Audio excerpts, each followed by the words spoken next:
দুই বাংলায় মুক্তি পেতে যাচ্ছে হিরো আলমের নতুন সিনেমা।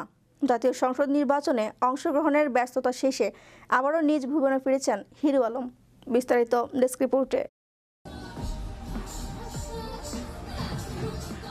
আসন্ন দ্বাদশ জাতীয় সংসদ নির্বাচনে বগুড়া ৪ আসনে বাংলাদেশ কংগ্রেস থেকে ডাব প্রতীক নিয়ে জাতীয় সংসদ নির্বাচনে লড়েছিলেন হিরো আলম।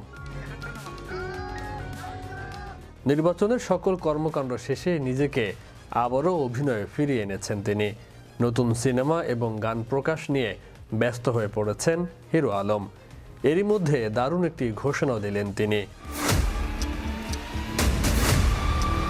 আসছে ফেব্রুয়ারিতে বাদশা দ্য কিং সিনেমাটি দুই বাংলার প্রেক্ষাগৃহে মুক্তি দিতে চাইছেন। বিষয়টি হিরো আলমের ভক্তদের জন্য আনন্দের খবর। বাদশা দ্য কিং সিনেমার শুটিং শেষ করেছেন হিরো আলম। সিনেমাটি পরিচালনা করেছেন ইভান মল্লিক। গেল মঙ্গলবার সকালে এমনটাই জানিয়েছেন হিরো আলম। এই প্রসঙ্গে হিরো আলম বলেন, বাংলাদেশের পাশাপাশি কলকাতায় তার সিনেমা মুক্তির বিষয়ে কথাবার্তা চলছে।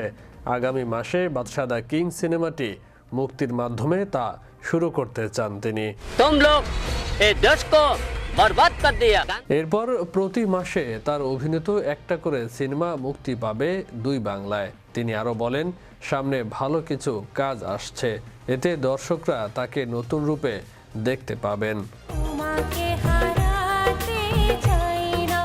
এছাড়াও একটু অপেক্ষা করলেই দর্শকরা কিছু চমকপ্রদ উপহার পাবেন তার পক্ষ থেকে।